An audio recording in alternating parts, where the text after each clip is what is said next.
안녕하세요. 벌써 22년 동안 경매에만 미쳐 살고 있는 경매장인 라울프입니다. 자, 오늘 시간에는 제 4탄, 드디어 벌써 4탄까지 왔네요.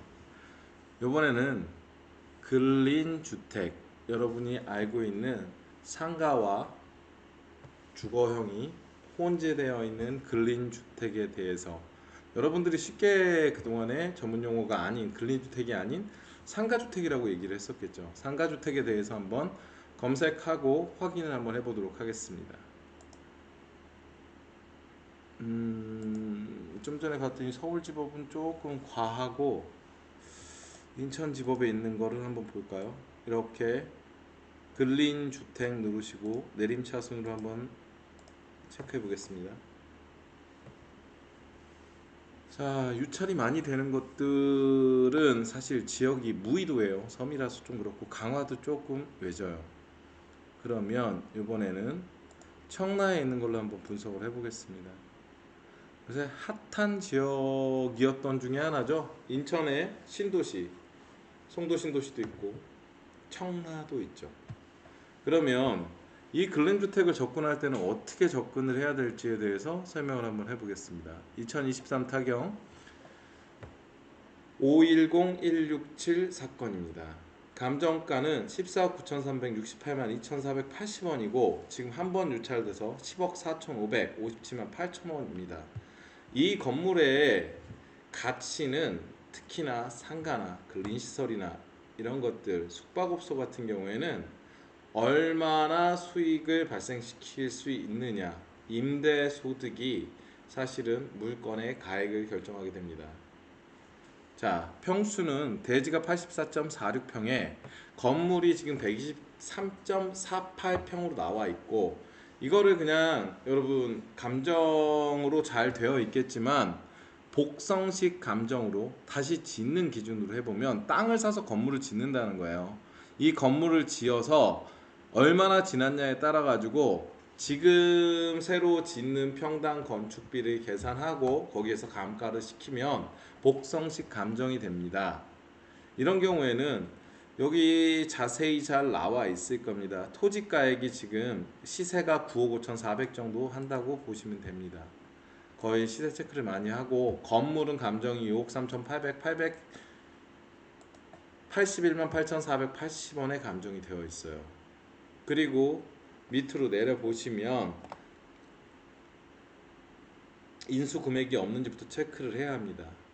자, 17년 7월 7일 색상이 다르자고 했죠. 말소 기준 등기라고 써 있는데 이건 말소 기준 권리입니다.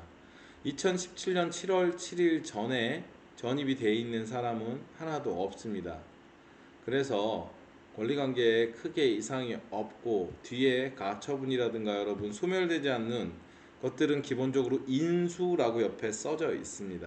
그 부분에 대해서는 나중에 인수 대상이 나올 때 설명을 한번 해드릴 거고, 자, 여기 보시면 알겠지만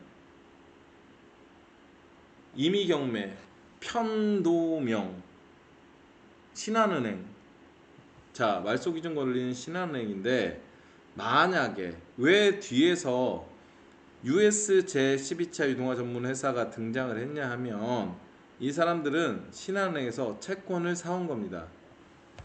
은행에서 부실 채권을 매각하고 그걸 사들여서 수익을 발생시키고 회사를 유지하고 있는 게 여러분들이 지금 알고 있는 NPL 회사라고 하죠.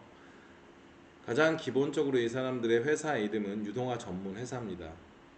채권 양수를 해서 이렇게 경매 신청을 하고 수익을 발생시키는 상황이 나오고, 자, 편도명이 경매 신청을 했는데 왜 뒤에 임의경매에 또 나오느냐.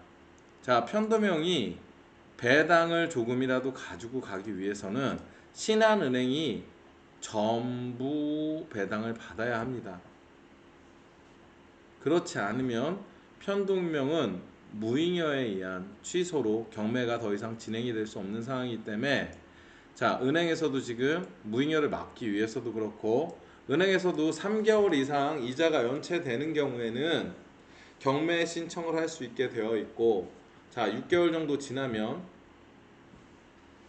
이 채권은 바로 집행에 들어가게 돼서 경매 신청을 하게 되는데, 유동화 전문 회사에서 이 근저당 채권을 사서 경매 신청을 다시 해서 무익녀를 방지했다고 보시면 됩니다. 이런 경매 사건이 두 개 뜨면 임의경매가 두 개 뜰 수도 있고 강제경매가 두 개 뜰 수도 있고 임의경매 강제경매가 섞여서 나올 수도 있는데, 이런 사건을 중복경매 사건이라고 합니다. 여기 나올 줄 알았더니 안 나오네요. 이건 중복경매 사건이라고 하고, 그렇게 기본적으로 알아두시면 되고, 그렇게 되면 이거는 얼마나 값어치를 하느냐를 알고 싶으면 사실 1층의 상가 부분인데, 상가가 제 몫을 할 수 있느냐 이런 걸 한번 살펴봐야 되는데, 더 평가하기 쉬우려면 이 상가에서 임대료를 내고 있는 임차인이 배당 신청을 했어야 하는데 없어요. 지금 안타깝게도 상가는 지금 임차인이 없는 걸로 보입니다. 여기도 보면 1층은 애견 카페로서 소유자 조성이가 운영을 하고 있다고 합니다. 그래서 이 금액이 정확하게 나와주면 제일 편해요. 이거를 세를 놨을 때 임대료를 얼마나 받을 수 있는지에 대해서 한번 체크를 해보셔야 됩니다. 부동산에 가서 인근 임대 사례를 부동산 실거래가에서 체크를 하시는 것도 좋고, 왜 이런 것들을 체크를 하냐 하면 내가 인풋 대비 아웃풋이 얼마나 나올 수 있느냐를 확인을 할 수 있기 때문입니다. 2층에 가구 두 가구, 실평수가 한 20평 정도씩 나오겠네요. 그리고 3층에는 통으로 주인 세대에서 쓰는 34평. 이것들도 지금 사실은 전세를 놓으면 내 투자 원금이 줄어들기는 하지만, 10억 5천만 원의 낙찰을 받았을 때 80% 정도 대출을 뺀다라고 가정을 하면 8억 4천만 원이라는 대출 금액이 나옵니다. 그리고 등기까지 다 해서 내가 감안을 했을 때 2억 5천 정도가 들어가는 인풋 비용이 발생을 할 겁니다. 계략적인 거니까 너무 심각하게 생각하실 거 없고, 그러면 내가 내 돈은 뭐 2억 5천만 원 들어갔어도 우선 은행에서 차용을 해서 포트폴리오를 짠 레버리지를 이용한 은행 8억 4천만 원에 대한 대출 이자를 얼마로 잡아야 될 것이냐. 조금 보수적으로 넉넉하게 잡아서 금리가 더 오를 거라고 감안을 했을 때는 연 6%까지도 가늠을 하시면 돼요. 그러면 8억이면 한 달에 내가 은행에 지불해야 될 금융 비용은 400만 원입니다. 400만 원이라고 가정을 할게요. 왜냐하면 4천만 원에 대한 이자는 물론 계산을 하려면 당연히 계산이 편하게 되겠죠. 1억에 대해서 한 달에 50만 원이기 때문에 20만 원 정도, 420만 원에 8억 4천을 대출해서 6%로 이자를 내고 있으면 820만 원 정도 내가 지불을 해야 됩니다. 근데 지금 실제로는 금리가 5%대이기 때문에 400만 원 정도로 가정을 한 겁니다. 그렇게 가정을 해봤을 때, 내가 1층에 근린생활시설에서 임대료를 받고 2층 두 가구에서 내가 월세를 받는다고 가정을 하고, 마지막 주인 세대에서는 내가 주거를 한다고 생각했을 때 충분히 수익이 발생을 할 수 있느냐 라고 봤을 때 좀 회의적이에요.